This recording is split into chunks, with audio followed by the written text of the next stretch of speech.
Hi friends, welcome to സമൂച്ചീസ്. സമൂച്ചീസിൽ ഇന്ന് ഞാൻ തയ്യാറാക്കുന്നത് അമരപ്പയർ വെച്ചിട്ടുള്ള ഒരു തോരനാണ്. സാധാരണ ഇതിന് നമ്മൾ കൊത്തമര എന്നും പറയാറുണ്ട്. ഈ കൊത്തമര വെച്ചിട്ട് നല്ല ടേസ്റ്റിലും അതുപോലെ തന്നെ വളരെ ഈസി ആയിട്ടും ചെയ്തെടുക്കാൻ പറ്റുന്ന ഒരു തോരനാണ് ഞാൻ ഇന്നിവിടെ തയ്യാറാക്കുന്നത്. അതിനുവേണ്ടി ഞാനിവിടെ ഒരു 150 ഗ്രാം കൊത്തമര എടുത്തിട്ടുണ്ട്. 3 പച്ചമുളക്, 1 സവോള, ഇതെല്ലാം നല്ല ചെറുതായിട്ട് മുറിച്ചെടുക്കണം. ഞാനിത് മുറിച്ചെടുത്തിട്ട് വരാം. കൊത്തമരയും സവോള, പച്ചമുളക് ഇതെല്ലാം നല്ല ചെറുതായിട്ട് മുറിച്ചെടുത്തിട്ടുണ്ട്. ഇനി ഇതിനൊരു അരപ്പ് തയ്യാറാക്കിയെടുക്കണം. അതിനുവേണ്ടി ഞാനിവിടെ ഒരു 1/4 കപ്പ് തേങ്ങ എടുത്തിട്ടുണ്ട്. ഒരു 1/4 ടീസ്പൂൺ മഞ്ഞൾപ്പൊടി, 1 പച്ചമുളക്, ഒരു 3 ഉള്ളി, അല്പം കറിവേപ്പില, ഇതെല്ലാം കൂടെ ഒന്ന് ചതച്ചെടുക്കണം. തേങ്ങ ഇതുപോലെ ചതച്ചെടുത്ത് പിന്നെ ഇതിനാവശ്യമായ ഉപ്പ്, വെളിച്ചെണ്ണ, പിന്നെ ഒരു കാര്യം കൂടെ ഞാൻ ഈ തോരൻ്റെ കൂടെ ചേർത്ത് കൊടുക്കുന്നുണ്ട്. 1 കപ്പ് പയർ വേവിച്ചെടുത്തതാണിത്. അതുകൂടെ ചേർത്ത് കൊടുത്തിട്ടാണ് ഞാൻ തോരൻ തയ്യാറാക്കുന്നത്. ഇനി എങ്ങനെയാണ് ഈ കൊത്തമര വെച്ചിട്ടുള്ള തോരൻ തയ്യാറാക്കുന്നതെന്ന് നോക്കാം. തോരൻ തയ്യാറാക്കുന്നതിന് വേണ്ടി ഒരു ഫ്രൈ പാൻ വെച്ച് ഞാൻ 2 സ്പൂൺ എണ്ണ ഒഴിച്ച് ചൂടാക്കിയിട്ടുണ്ട്. അതിലേക്ക് നമുക്ക് 1/2 ടീസ്പൂൺ കടുക് ഇട്ട് കൊടുക്കാം.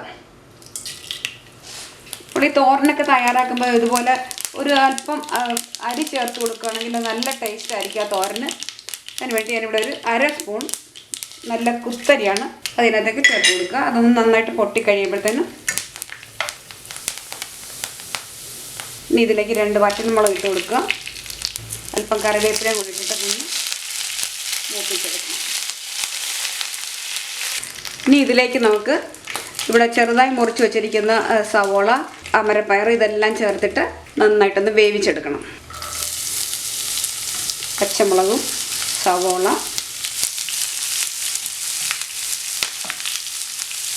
ഇതിന് വേവിച്ചിട്ട് വേണമെങ്കിൽ ചെയ്യാൻ കേട്ടോ.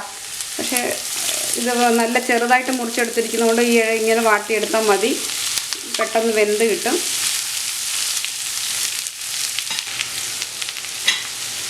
ഇതൊന്ന് നന്നായിട്ട് വേവിച്ചെടുക്കണം. എന്നിട്ട് വെള്ളമൊന്നും ചേർക്കണ്ട കേട്ടോ. ഇങ്ങനെ തന്നെ ഈ എണ്ണയ്ക്കകത്തൊന്ന് വാട്ടിയാൽ മതി.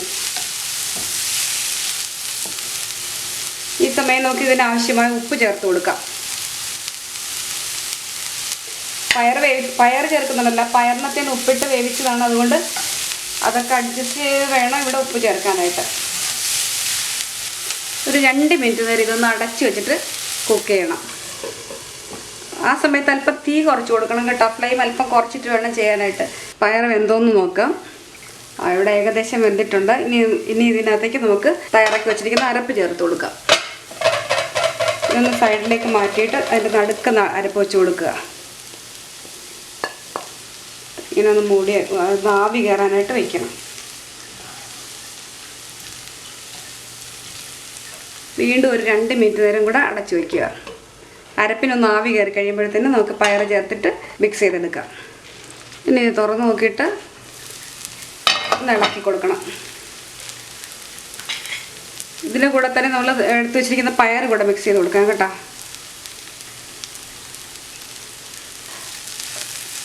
അതിൻ്റെ വെള്ളമൊക്കെ ഒന്ന് ഡ്രൈ ആക്കി എടുക്കുക. ഈ സമയം ഇതിന് ഉപ്പൊക്കെ ഉണ്ടാകുന്ന നോക്കണം.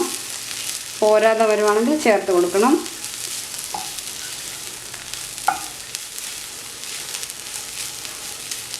തോരൻ ഇവിടെ റെഡി ആയിട്ടുണ്ട്. നമുക്കിനി ഒരു വിളമ്പുന്ന പാത്രത്തിലേക്ക് മാറ്റാം. അങ്ങനെ നമ്മളുടെ കൊത്തമര തോരൻ ഇവിടെ റെഡിയായി. ഇത് വളരെ ഈസി ആയിട്ട് ചെയ്തെടുക്കാൻ പറ്റും. അതുപോലെ തന്നെ നല്ല ടേസ്റ്റാണ് കേട്ടോ. ഇതിന് സാധാരണ കൊത്തമരയ്ക്ക് അല്പം കയ്പുള്ളതാണല്ലോ. ഈ രീതിയിൽ തയ്യാറാക്കി എടുക്കുകയാണെങ്കിൽ ഇതിൻ്റെ കയ്പെന്ന് പറയുന്നത് കയ്പേ കാണത്തില്ല. അതുപോലെ തന്നെ നല്ല ടേസ്റ്റും ആയിരിക്കും. നിങ്ങൾക്ക് ഇഷ്ടമായാലും ഇതൊന്ന് ട്രൈ ചെയ്ത് നോക്കാം. ട്രൈ ചെയ്ത് നോക്കിയിട്ട് അഭിപ്രായങ്ങളും നിർദ്ദേശങ്ങളും ഒക്കെ അറിയിക്കണം. അടുത്തൊരു പുതിയ റെസിപ്പിയുമായി നമുക്ക് വീണ്ടും കാണാം. താങ്ക്